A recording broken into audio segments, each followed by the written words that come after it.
happy that we were able to make the trilogy and able to tell this story, and that it's not like we could just go and make it, that we needed the fans, we needed the people to kind of believe in this universe, believe in these characters, believe in Shepard's story. We've accomplished what we wanted to. We accomplished so much of what we wanted to. We told a story that had integrity, and that chapter is now over. And I feel like it is right to move on, right to let that go. I think when you see just how impassioned the players get about their Shepard and about the characters that they've kept alive and the choices that they've made, that kind of tells me that along the way we did something right as far as really just creating an experience that people could really believe in.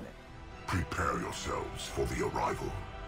All of this, the whole universe, we've created this galaxy of stuff that is so much better than I think we could imagine. That's because we have this amazingly talented team. And I think the other thing that I'm really thankful for is the fact that we were able to get it all done. And if you think about all the games or even studios over this 8 years we've been working on this that got canceled, or studios that got closed, and it is a tough industry. To be able to say that you want to finish 3 games and you're going to try and tell that story, and then to get to the end and we were able to finish it all. It is pretty amazing, and we're very fortunate to have been able to get to the end and finish the process. In the entertainment industry, I think that we have a gift to be able to provide people with an escape, and especially in this day and age where people really need to escape more. I started out as just a BioWare fan like so many other people. I still remember the day I went to the store and bought Mass Effect 1. I was very excited. I'd been following all the press on that game leading up to its release. Ran home and really just played the heck out of that game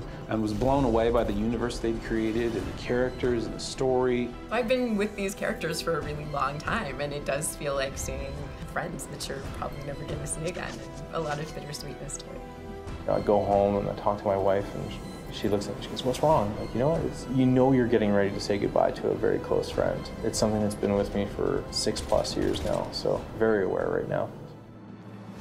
What's going on? Couldn't say. Just told me they needed you. I feel incredibly lucky to be able to play a female character like this, to be able to play a leader who isn't necessarily a man or a woman, just a leader. He's a Spectre. Everything he touches is classified. Miss Garrus. I love Garrus. I remember playing Mass Effect 1 and not being able to romance Garrus and being pretty upset about that. And then in Mass Effect 2, I remember the head touch, and I was like, ah, this is all I needed. For me, it was Legion, and I think it's because I had his missions in ME2. I finished his missions in ME3, so I had this weird bond with his character, and I enjoyed his character a lot. Like, he was written well, and I'm going to miss that character quite a bit. Professor Mordin Solus? I really liked Mordin, mostly because he sort of made Omega for me. Omega sort of had its thing going for it, but it wasn't quite there, and it wasn't until Mordin was standing there in it, being what he was, that I think it all kind of gelled and made a lot more sense to me. So Mordin made a big chunk of the world work for me, and his finale is amazing, of course, so there's a lot to miss with him. I really love how much I was able to contribute to Mordin's philosophy.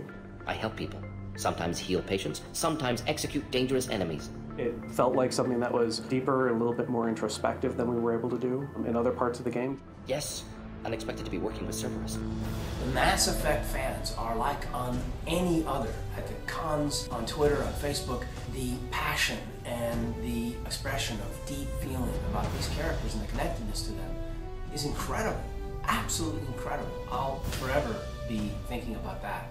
I think it really motivated the team to give it that extra little bit and in their own way say goodbye to some of these characters. I think that's why you're seeing a lot of the really strong scenes or performances sort of in the last year or so. We read you. Give me your location. The Mass Effect universe is huge, right? It's vast. There are so many different stories that we can tell. Shepard is one person in this universe, and him and his friends are great, and we've enjoyed them for all these years, but there are so many more things that we can show and talk about. So I'm really looking forward to working on what the franchise has in the future. In a way, it is bittersweet, but I'm happy to see the sunset on the entire trilogy. What we'll be able to do is bring something new and fresh next time around. And Shepard's story was one that obviously was meant to be told in 3 games, and I think now that we've told it, we can look back and learn a lot from what we've done, learn a lot from the story that we've told. I think what's really cool about where we're at now is we still have one more piece to deliver, and that's the Citadel DLC. And then once that's out, the nice thing is that Mass Effect is not over, and we have a team that's working on the next Mass Effect game. And we're thinking about what that would be and how we can bring back a lot of these things that we love about the Mass Effect universe, and to continue to tell the story and to continue to find ways to live in this universe. So long, Commander Shepard. It was really fun being you.